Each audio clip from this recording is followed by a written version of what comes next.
எல்லாருக்கும் வணக்கம். அரசியல்னா என்னங்க? நிறைய பேர் அரசியலை பத்தி அரசல் புரசலா பேசிட்டு இருக்காங்க. அப்படி இப்படி அது இதுன்னு ஏதேதோ பேசிட்டு இருக்காங்க. சரி, அரசியல்னா அடிப்படையில் என்னது அப்படின்னு நம்ம பார்க்க போனா, அரசியல் ஒண்ணுமே இல்லை. அடிப்படையில் நிலத்தை பாதுகாக்கணும், நிலத்தை மேம்படுத்தணும், அங்கே இருக்கிற நீர் ஆதாரங்கள், இயற்கை இதெல்லாம் மேம்படுத்தணும், விவசாயத்தை மேம்படுத்தணும். இதுதான் பார்க்க போனா அரசியல் பேசிக்லே இதுதான் முதற்கட்ட பணி. அது இங்கே யாராச்சும் பண்ணுறாங்கன்னா இல்லை, அதை பற்றி யாருன்னா கவனம் செலுத்துகிறாங்கன்னா இல்லை, வேறு எதுக்கோ கவனம் செலுத்திட்டு இருக்காங்க. சரி, அதை விடுங்க. ரெண்டாவது கட்டத்தில் அரசியல்னா நம்ம எதில் கவனம் செலுத்த வேணும்? ரெண்டாவது கட்டத்தில் நம்ம அரசியல்னா கவனம் செலுத்த வேண்டியது மக்கள் மேலே, மக்களோட வாழ்வாதாரத்து மேலே, அவங்களோட பணிகள் மேலே, அவங்களோட பள்ளிகள் மேலே, எஜுகேஷன் மேலே, மருத்துவத்து மேலே. இதெல்லாம் அரசாங்கம் முக்கியத்துவம் கொடுக்கணும். அதை கொடுக்குறாங்களா பார்த்தீங்கன்னா சுத்தமாக கிடையாது. நம்மளே பார்க்குறோம், எத்தனை பேர் இங்கே ஏழையாக இருக்கிறோன்னு நம்ம கண்ணு முன்னாடியே எடுத்து காட்டிடும். என் வீடியோ ஒரு 1000 பேர் 2000 பேர் பார்க்குறாங்கன்னா அதில் 1300 பேர் 1700 பேர் மிடில் கிளாஸுக்கும் கீழே தான் இருப்பாங்க. அதில் ஒரு 400 பேர் மிடில் கிளாஸாக இருப்பாங்க. ஏதோ 200 பேர் இல்லை 100 பேர் மேபி பணக்காரங்களாம் இருக்கலாம். அதுதான் இன்னையோட அரசியலோட நிலைமை. ஒரு அரசாங்கம் ஒரு 5 வருஷம் வந்தாலே அங்கே இருக்கிற மக்களோட வாழ்வாதாரம் உயர்ந்துருக்கணும். அந்த அளவுக்கு அவங்க திட்டங்களும் செயல்பாடுகளும் பண்ணியிருக்கணும். ஆனால் சுதந்திரம் அடைஞ்ச முதல்ல இருந்தே இன்னமும் மக்கள் ஏழையாக தான் இருக்காங்க, இன்னமும் ஏழ்மையாக தான் இருக்காங்க. அவங்களுக்கு பணம் வரத்தும் சம்பளம் உயர்வும் சம்பளமும் போதுமான அளவுக்கு நம்ம கிடைக்கவே இல்லை. அப்போ இதிலிருந்தே நம்மளுக்கு தெரியுது எந்த அளவுக்கு அரசாங்கத்தோட போக்கு இருக்குன்னு. நம்ம பாட்டாளி மக்கள் கட்சி தலைவர் அண்ணன் டாக்டர் அன்புமணி ராமதாஸ் எவ்வளோ வலியுறுத்துறாரு, சாதிவாரி கணக்கெடுப்பு எடுங்க, சாதிவாரி கணக்கெடுப்பு எடுங்க. எல்லாரும் சில பேருங்க எதுக்கு சாதிவாரி கணக்கெடுப்பு, சாதிவாரி கணக்கெடுப்பு, மக்கள்லாம் சாதி பார்க்கக்கூடாது அப்படின்ற மாரி சில பேர்களோட கருத்து இருக்குது. அது முற்றிலுமான தவறான கருத்து.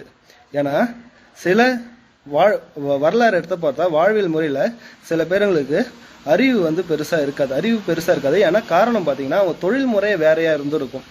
தொழில் முறை மேபி ஒரு புரட்சி பண்ணுற அளவுக்கு, ஒரு படையை திரட்டி போர் புரிகிற அளவுக்கு ஒரு குணங்கள் இருந்திருக்கும். இல்லை வேற எதனா வணிகம் சார்ந்து இது இருந்திருக்கும். இல்லை இசைக்கிறது, அதுக்கப்புறம் இந்த மலக்குறவர்கள், இந்த மாதிரிலாம் நம்ம நிறைய சொல்லலாம். இந்த மாரி அவங்களோட வாழ்வாதாரம் வேற மாரி இருந்திருக்கும். அதனால அவங்களால சட்டென்று படிப்புக்கோ ஒரு எஜுகேஷனுக்கோ அவங்கள மும்முரமாக படித்து முன்னேற அளவுக்கு அவங்களுக்கு மூளை ஒத்துழைக்காது. அதுக்கு தான் என்ன பண்ணுறதுன்னா, அண்ணன் பிரிவுகள் நிறையா இருக்குது. அந்தந்த பிரிவுகளுக்கு ஏற்ற மாதிரி அந்தந்த குணங்கள் அமைஞ்சிருக்கும். அதனால சாதிவாரி கணக்கெடுப்பு எடுங்க. அது எடுத்தனா நரிக்குறவர்கள் எவ்வளோ இருக்கிறாங்க, பறையர்கள் எவ்வளோ இருக்காங்க, அதுக்கப்புறம் ஆதி திராவிடர்கள் எவ்வளோ இருக்கிறாங்க, அந்தமாரி வன்னியர்கள் எவ்வளோ இருக்கிறாங்க, முத்திரையர்கள் எவ்வளோ இருக்கிறாங்க. இந்தமாரி நம்மளுக்கு ஒரு கணக்கு டேட்டா கிடைச்சிடும். அதுக்கேற்ற மாரி அவங்களுக்கு இடஒதுக்கீடு தந்து மேம்படுத்தலாம் அவங்களோட வாழ்வாதாரத்தை. அப்போ தான் நம்ம சமூக நீதியை காக்க முடியும்.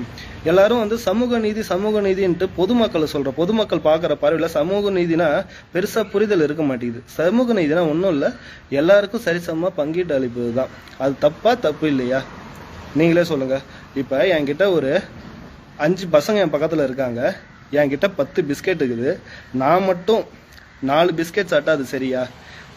மிச்சம் எல்லாருக்கும் ஒவ்வொரு பிஸ்கெட் கொடுத்தா அது சரியா? அப்போ பார்க்குறவங்க கண்ணுக்கு எப்படி இருக்கும்? இவன்னாப்பா, இவனா வாத்தியாரா, இவன் பசங்க பக்கத்தில் இவன் 4 பிஸ்கெட் எடுத்து பாவம் அந்த பிள்ளைங்களுக்கு 2 ஒரு பிஸ்கெட்டாக தரான், அவங்க பசிக்காதா அப்படின்னு தானே எல்லாரோட கேள்வியும் இருக்கும். அவங்களோட பார்வையும் என் மேலே ஒரு மாதிரி அசிங்கமாக தானே இருக்கும். அப்போ நான் என்ன பண்ணணும்?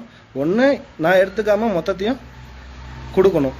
இல்லை எனக்கும் பசிக்குதுன்னா நான் 2, எல்லாருக்கும் 2 கொடுத்தேன்னா பார்க்குறவங்க கண்ணுக்கு பரவாயில்ல, பையன் எல்லாருக்கும் இதுவை சரிசமமாக பார்க்குறான், தப்பு இல்லைன்ற மாரி தோணும். அதுதான் சமூக நீதி. அந்த சமூக நீதி இந்த அரசாங்கம் தருதான்னா தரத்து இல்லை. அவங்க இந்த சமூகத்தை பற்றி கண்டுக்கிறது இல்லை. வாயளவுக்கு பேரளவுக்கு சமூக நீதி பேசிட்டு இருக்காங்க. நம்ம அண்ணன் போன மீட்டிங்லையும் தெளிவாக சொல்லிட்டாங்க, எவ்வளோ டேட்டாஸ் கொடுக்க முடியுமோ அவ்வளோ டேட்டாஸ் கொடுத்துட்டாங்க. இன்னமும் அந்த சாதிவாரி கணக்கெடுப்பு நடத்தாம தான் இருக்காங்களே.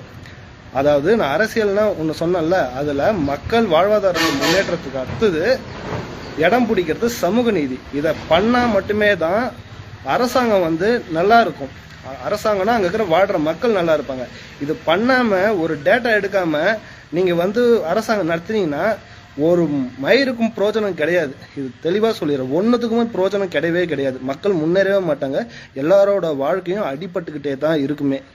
அடிபட்டு உயர்றவன் உயர்ந்துட்டு இருப்பான், தாழ்றவன் தாழ்ந்துன்னு தான் இருப்பான், நடுவில் நிற்கிறவனும் தாழ்ந்து தான் போவான். அதனால் உங்கள் கட்சி மேலே அக்கறையை தாண்டி மக்கள் மேலே அக்கறைப்படுங்க. மக்கள் தானாகவே உங்கள் கட்சி மேலே அக்கறைப்படும். இது பாட்டாளி மக்கள் கட்சி தொடர்ந்து பண்ணிக்கிட்டு தான் இருக்கும், பண்ண தான் போகிறோம். இது பெருசளவில் சமூக நீதி கொண்டு வரத்துக்கு எங்கள் அண்ணன் அன்புமணி தலைமையில் ஏகப்பட்ட போராட்டங்கள், முழக்க போராட்டம் எல்லாமே அவர் என்ன சொல்கிறாரோ அதுபடியே எல்லாமே நடக்கும். அவர் பெற்று தருவார். அவர் கையை வச்சது என்றைக்குமே பொண்ணாகும். சாதிவாரி கணக்கெடுப்பும் தவறாது, நடத்தி காட்டுவார். எங்கள் அண்ணன் சிங்கம் மாரி நடந்தே தீரும். நன்றி, வணக்கம்.